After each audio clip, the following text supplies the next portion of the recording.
Next question. What have we got here? This was sent through by Angie, and Angie wants to know, let's get a nice color here. This is about, okay, hang on, let's just see. It's human blood groups, and they're controlled by multiple alleles. Okay, now for most traits, you only have 2 alleles, okay? There are only 2. So you're going to have 1 allele on the male chromosome or the paternal chromosome, and you'll have 1 allele on the female or maternal chromosome. But you've got 1 set of alleles that are either dominant or recessive for a characteristic.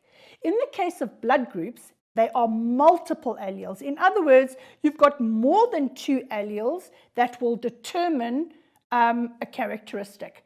In this case, blood groups. So now, for all the alleles, name all the alleles that control blood groups. Let's do this. So for 3.4.1, you're going to have a little line and an A, and you have a line and B, and a little I. This is for blood group A. This is for blood group B. And this is for blood group O. And those are your 3, okay? But we also, and I'm going to put it here in a bracket because it's not part of your answer. This is your answer. A, B, and I. That's your answer. But I want to show you here that this means that we can have blood group A or B or O, but we can also have something that looks like this, which is a combination of those 2, and that is going to give you blood group A, B. But these are not part of your answer. These are just extras so that you know. All right, so we have 4 blood groups, actually. Okay, you've got A, B, AB, and O. And they are made up from combinations of your alleles, allele A, allele B, or allele I, which is your O blood group. A and B are co-dominant. In other words, they are equally strong, and that's why we get blood group A and B, because they work together. Whereas I, or blood group O, is a recessive allele. So you need 2 of them for blood group O to be possible.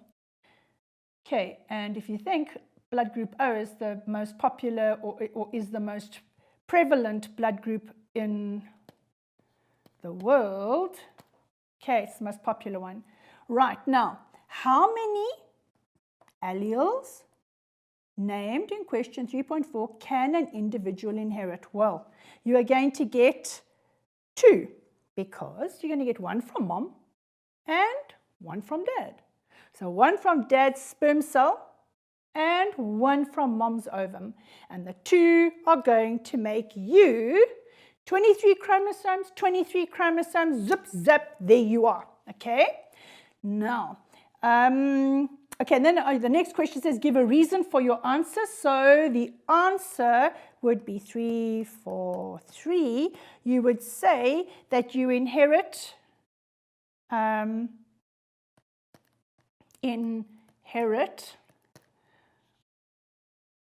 one allele from the father and 1 allele, oh man, I'm running out of time and I'm trying to get through as much as I can. 1 allele from the mother. Okay, so that is what you're going to have here. 1 from dad, 1 from mom. Okay, let's get some space. And then, okay, it says for 3.4, so hang on, from dad, this would be your paternal chromosome, and this would be your maternal chromosome. Okay, so you get an allele on the paternal chromosome and one on the maternal chromosome. Question, where was it? Question 3.4. A man has blood group A, okay, and his wife has blood group B. Their first child has blood group AB. Okay, so the A and the B, multiple alleles, the two together. But look at this. The second child has blood group O. What does that tell you? Immediately, remember, you need two little I's like that to make blood group O. So it means that here we've got, for the, let's make space here. Okay. What is the question now? What can you conclude about the blood groups of their future children? Okay, I'm going to do the long way. They're not asking you to do this, but I'm going to do it anyway. Okay, you've got, okay, so say this is P1, and P1. All right, so the phenotype is going to be, what was Dad? He was blood type A. So blood group A times blood group B. Or you could say blood group A man and blood group B woman. Okay? Now, your genotype, how much time have I got? Yeah, I'm running out of time. The genotype, okay, for blood group A is going to look like this. Times for B is going to look like this, because we know that they produced an O child and they produced an A and a B child. Okay, now, because that information they gave us. Okay, now we have meiosis that takes place, and we end up with our little. I really prefer Punnett Squares, guys, because then you don't get confused with where these lines go. Okay, when you do crosses that go, you've got A and B times C and D, and then you go like this, and you go like that, and you go like this, and you go like this, and you end up with all these little crossy things. People make mistakes. If you do it exactly like this here, it really keeps everything in space. So this would be 1A and I, and this is B and I. So we already know that they produce a child that is A and B, okay? And this child would be B. Why? Because here A and B are co-dominant. In other words, they are equally dominant, and this little I is recessive. Okay, so this here, the B will dominate the I, so this would be blood group B. Then here we have A and I. So this would be blood group A, and I gives you blood group O. So I'm going to use another color here. So I'm going to write it in the corner here. This would be blood group A and B. This would be blood group B. This would be blood group A. And this would be blood group O. So actually, these two parents are able to produce all four blood types, okay, from the two of them.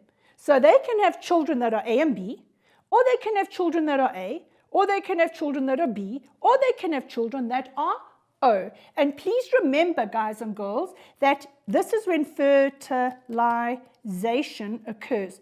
Every time these two people reproduce, there is a 25% chance that the child is going to be blood group A and B. There's a 25% chance that the child will be blood group A, 25% chance that the child will be blood group B, and a 25% chance that the child will be blood group O. The fact that they've had a child that is A, B, and O Doesn't matter. Because every single time they reproduce, there is those same 4 cards are on the table, and any one of them, so the next 5 children can all be AB. Or they can produce 3 children that are AB, 1 that is B, 1 that is O. Or they can produce another 10 children that are all O, because it means that this little combination here ends up coming up every time, this one. All right, so every single time reproduction takes place, you have that 1 in 4 chance of a characteristic coming through, and it is every time.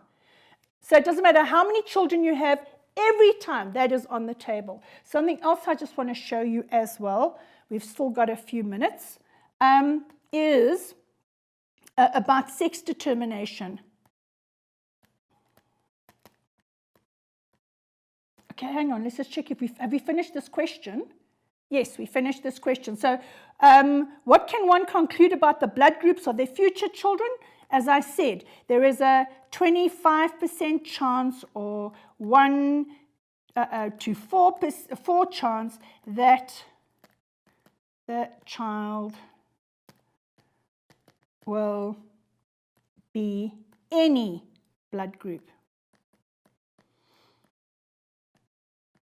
Will be, sorry, mind you, one of any blood group. So the kids, or you could have written a 25% or 1 in 4 that the child will be either A or B or AB or O.